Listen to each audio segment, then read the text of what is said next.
DGCA आणि BSR company विरोधात गुन्हा न नोंदवल्याने रोहित पवार संतापले। मरीन ड्राईव्ह पोलीस स्थानकात बाचाबाची। पोलीस अधिकाऱ्यांना कुणाचा तरी फोन आल्यानंतर गुन्हा नोंदवण्यास नकार दिला, रोहित पवारांचा आरोप। रोहित पवारांची तक्रार स्वीकारली, योग्य ती कार्यवाही करणार मुंबई पोलिसांचं स्पष्टीकरण।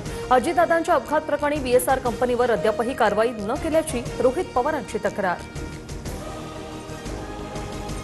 28 तारखेला अजितदादांच्या अपघाताच्या दिवशीच डीजीसीएने दिलेल्या अहवालातून बीएसआर विमान कंपनीला क्लीन चिट देण्याचा प्रयत्न, रोहित पवारांचा आरोप।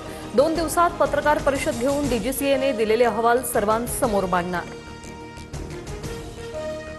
उपमुख्यमंत्री सुनेत्रा पवार बारामती पोटनिवडणूक लढणार। राष्ट्रवादी काँग्रेस पक्षाच्या कोर कमिटीच्या बैठकीत एकमत, तर सुप्रिया सुळेंकडून पोटनिवडणूक बिनविरोध करण्याचे संकेत।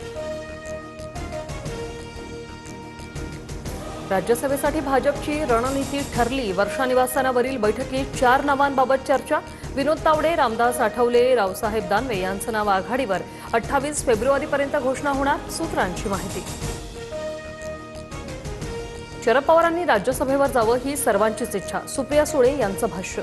तर पवारांच्या उमेदवारीवर घटक पक्षांशी चर्चा करून निर्णय घेऊ, राऊतांचे सुतोवाच। रेग्युलर चेकअपसाठी शरद पवार ब्रिचकंडी रुग्णालयात दाखल। सकाळीच पुण्यातील रुवी रुग्णालयातून पवारांना डिस्चार्ज देण्यात आलाय।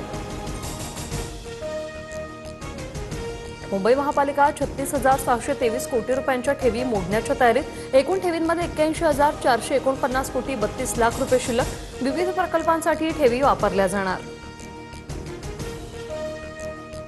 मंत्री नरहरी झिरवाळांच्या मतदारसंघात एसीबीची कारवाई। नाशिकच्या रासे गावातील सरपंच पत्नी आणि पतीला 50,000ची लाच घेताना रंगेहात पकडलं। उपसरपंचावरील अविश्वास ठराव नामंजूर करण्यासाठी मागितली होती लाच।